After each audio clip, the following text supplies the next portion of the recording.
What's going on, everybody? It's Childish back at it again, coming at you with another Summoner's War video. And in today's video, we're going to be touching base on the Tree of Heroes dungeon, as it is still a challenge dungeon for most here. And I want to give you guys a couple of tips out there, because again, I used to be the #1 pleb, and now I'm like the #12 pro. Okay, now I'm not really a pro here, but I will tell you this: I've come from 0 to hero in this dungeon. I feel really good about it. I want to make a video about it because again, I made a lot of mistakes along the way. So I want to go and help the people out that may be coming from the global server, or they're still sitting on the North America server, whatnot here, still struggling. Want to put a couple of things out there so you guys don't make the same mistakes I did. So again, fam, if you guys are excited about some Tree of Heroes content, you all know what to do. Like the video, subscribe to the channel, and as always, hit the notification bell so you guys know when the next video drops, fam. Anyways, let's go ahead and get into it. Again, the Tree of Heroes dungeon. Why do we got to make this video, especially after like a month down the road? Let's just put it out there, right? Tree of Heroes dungeon is the #1 dungeon right now, or the highest dungeon right now here for the raid. This is one of the dungeons out there, one of the only dungeons out there, if not the only one. It is the only one right now where basically when you farm it, you literally get 6-star, 2-star awakened gear, right from the get-go. So it's one of those things where it's very, very enticing. It's very, very, you're very incentivized to do it because you're like, wow, I can take a huge leap when it comes to my hero, my summoner here, and so why not jump in there? So again, we have to call it like it is and let people know that, hey, there is certain things you definitely have to consider.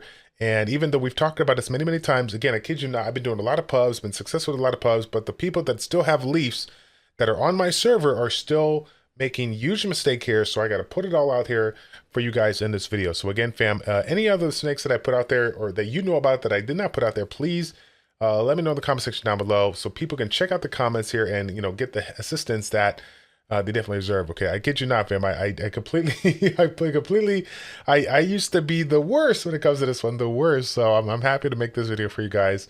Hopefully this guy's helped you out. So again, we gotta start from the very beginning here, because this is something that we seem to forget, but I still see it to this day.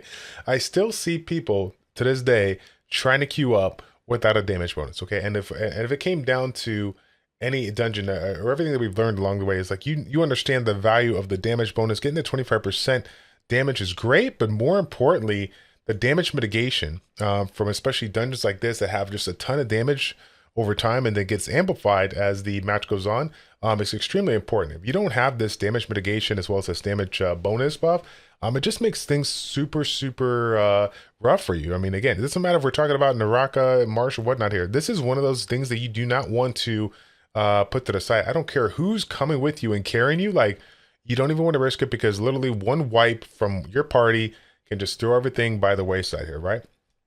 So again, #1 thing, gotta have damage bonus. If you don't have the damage bonus, regardless if you are available to do this dungeon and you clear all quests here, get out, go back to the thing. Again, you want to stay in here, right? Because you see that 6-star, 2-star purple awakened gear, like, don't even mess with it.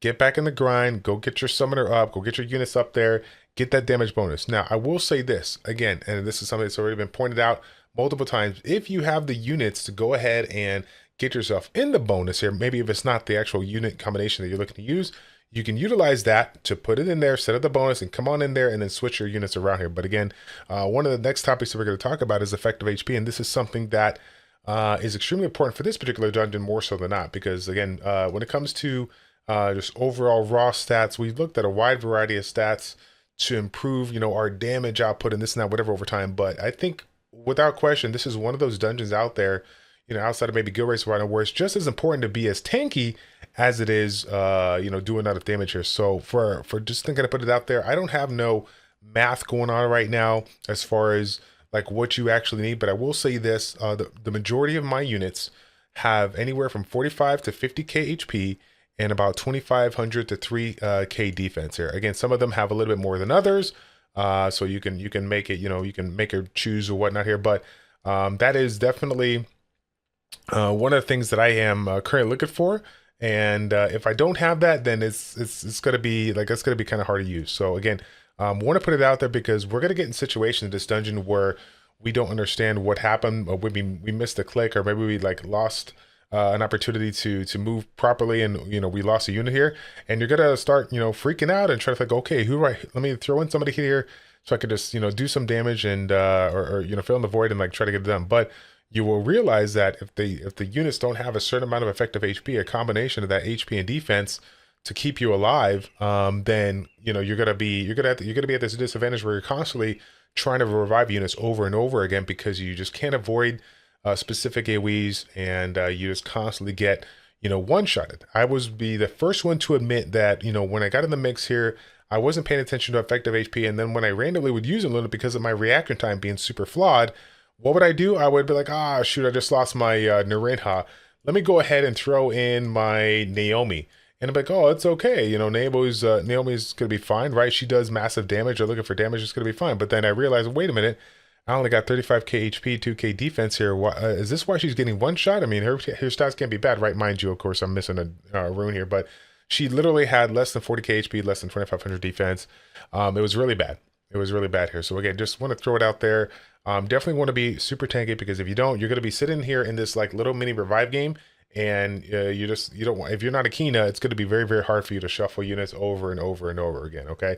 So in addition to that, tip number 3 is the one that has been constantly talked about. I want to give a shout out to Barcode one more time. I know he made a video, I think 4 or 5 days ago about this one, but the incorporation of Vertihill and multiple Vertihills. I'm going to add that too. I think he had talked about just incorporated a Vertihill or a Shiva on this one, but I actually encourage multiple Vertihills just to make things that much easier. And again, I'm only speaking from my experience on this. Multiple Vertihills for me in my lineups have made pub dungeons like as easy as like Foggy Prison. I kid you not, fam. I'm not even playing right now.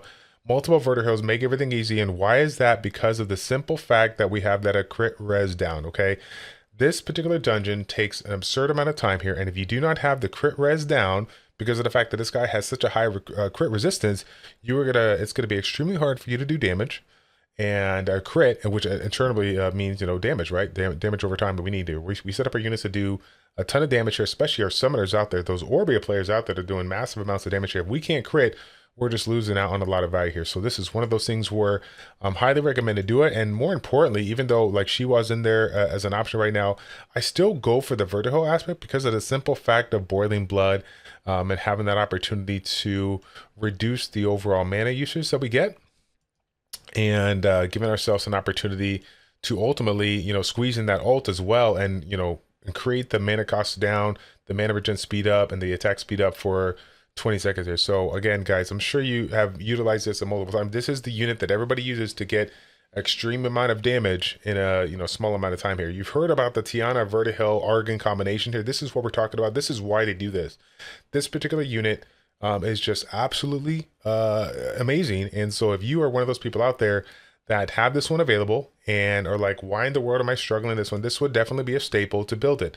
And if I had the perfect runes, I would be building this in a hybrid fashion. I would make sure that it has the amount of effective HP.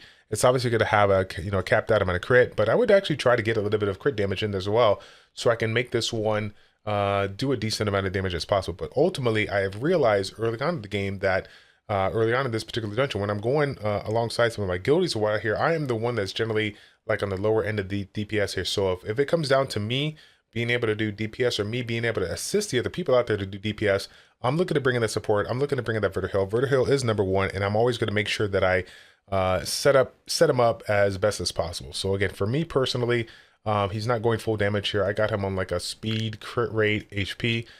Could I have gone, a little bit more damage and change a couple things around? Definitely, most for sure, for sure on that one. But again, I would rather be a little bit less on damage to amplify the amount of damage that we're bringing in the mix here. Again, that's like bringing in the Bastet.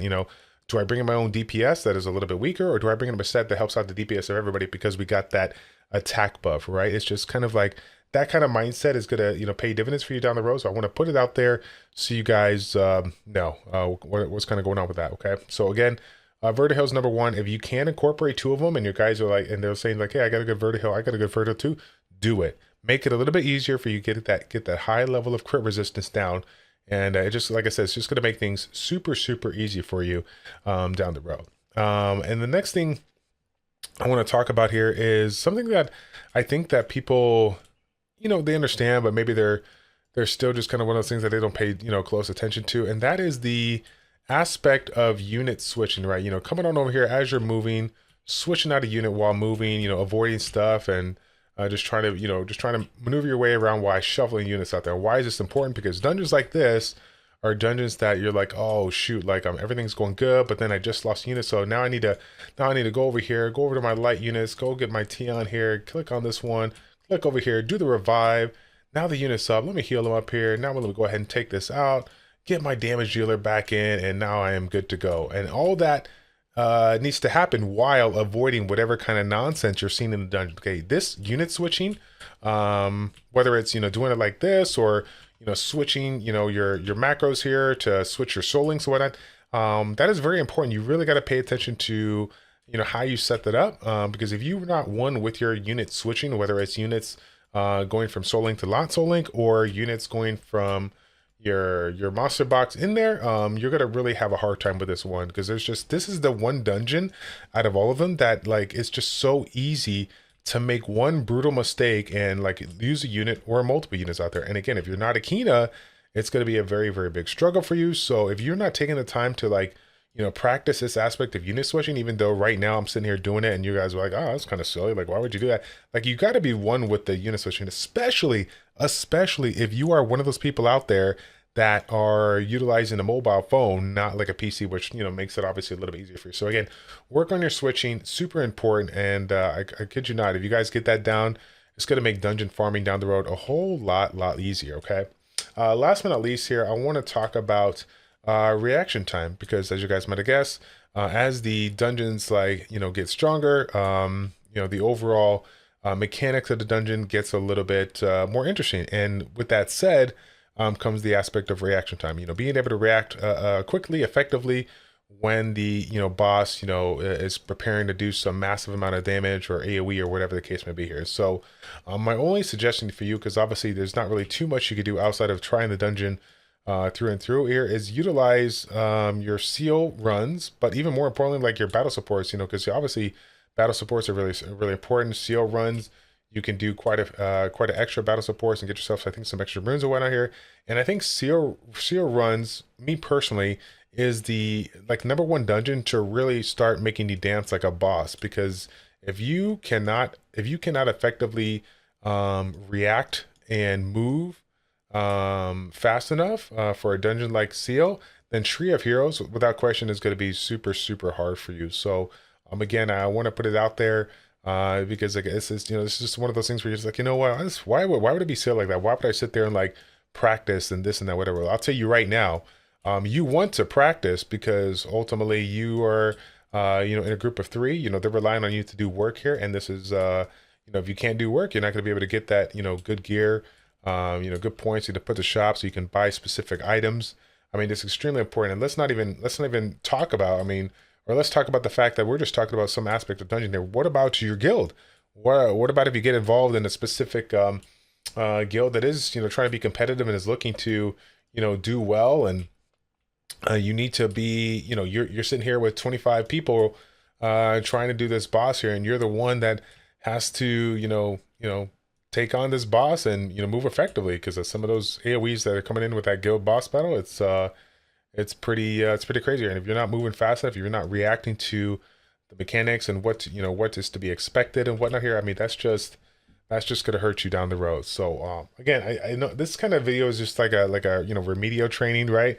For some of the people out there that have constantly been trying Tree of Heroes or struggling. Again, I wouldn't put this video out there if I didn't feel like I need it. And again, to this day, I went from literally trying to go in there with the best of the best players on our server and still failing because I'm just making countless mistakes, to being able to assist pub matches, doing pub raids with this dungeon and having little to no issue. So if it comes down to taking a look at both ends and wondering why it was so hard for me then and how it's so much easy now, these are the 5 things that have catapulted me to do it. And I want to put it out there because I think it's generally 4, but there's, believe it or not, there are some people out there that are trying to do this dungeon. This is not, Foggy Prison, White Castle, whatever.